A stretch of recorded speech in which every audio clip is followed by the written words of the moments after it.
would be doing a pediatric physical assessment. I would perform my general principles and safety practices. When I come into the room, I would ask the mom for permission to do the assessment, and I would assess the relationship between the mother and the baby, or the parent or guardian.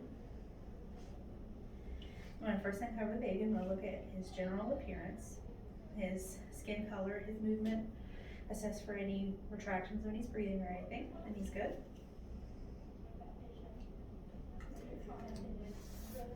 I'm going to assess his head circumference,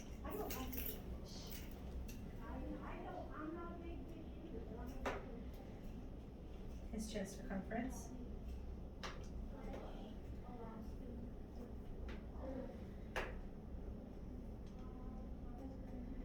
and his abdominal circumference.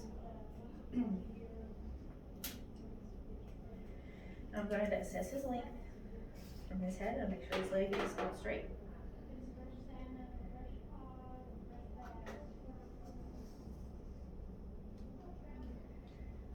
Now, starting with his head, I'm going to assess his scalp, assess the shape, note for any flat spots. There isn't any. I'm going to assess his hair for any bald spots or infestation or lesions or anything. There is none. It's good. I'm going to check his posterior fontanelle, and it should be closed, and it is. I'm going to assess his anterior fontanelle, and it is still open, and it should be until 12 to 18 months. And it's soft and flat. It's not sunken or bulging, so it's good. I'm going to check his lymph nodes. They're unpalpable. I'm going to assess his pulses one at a time on the carotids. Now at the same time, I'm going to check his brachial, his radial, his femoral, his popliteal, his posterior tibial, and his pedal pulses. I'm going to assess capillary refill on all of his extremities, and I'm going to note the color and the warmth of each extremity. And it's good, so we know he's got good circulation.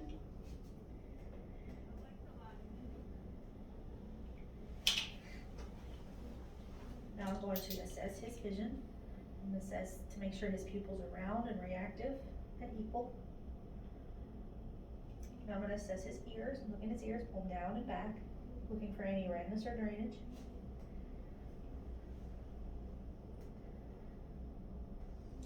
I'm going to assess his nose, look in his nares, make sure they are patent and that there is no deviation of his septum. And during this time, he's gotten a little fussy, so while his mouth is open, I'm going to look at his mucous membranes, make sure they are pink, which they are, and there are no teeth at this time.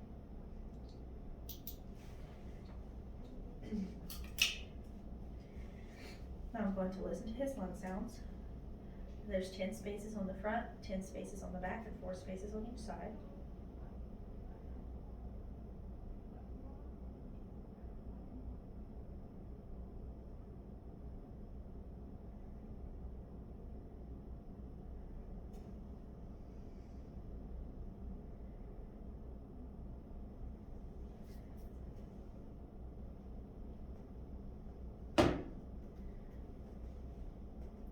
Now listening to his back, at this age he should be able to sit assisted.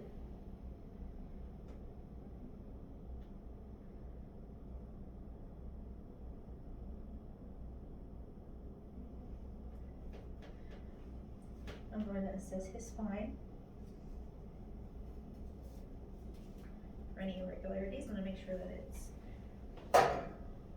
C-shaped and curved.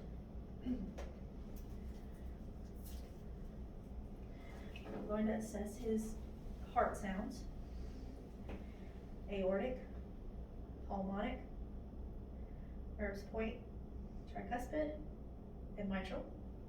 And then I'm going to listen to his apical pulse for a full minute. Okay, I'm going to listen to his bowel sounds on all 4 quadrants.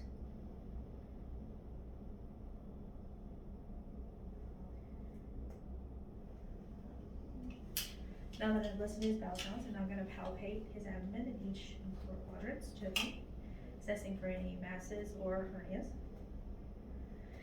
Then he's good. I'm going to assess his diaper area. Check for circumcision. He is not circumcised. If he was, I would be checking for any redness or drainage, but he's not, so he's good.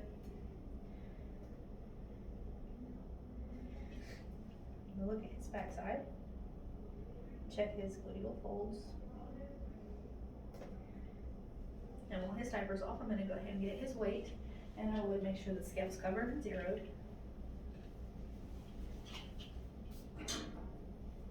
And while he's on the scale, I'm gonna keep my hand over him so he doesn't fall, but I'm not gonna touch him so it doesn't interrupt the scale.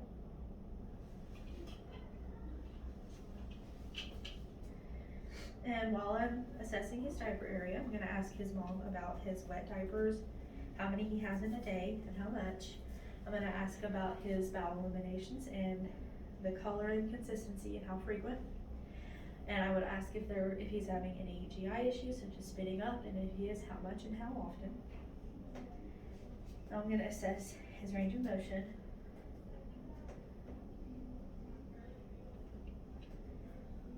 I'm gonna assess for head lag, and at this age he should not have head lag, and if he did, it would need evaluation.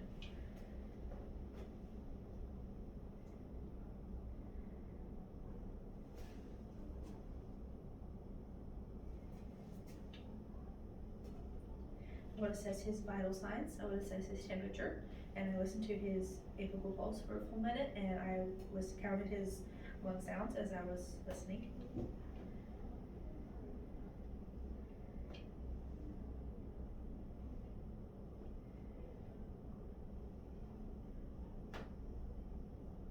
And I would document my findings.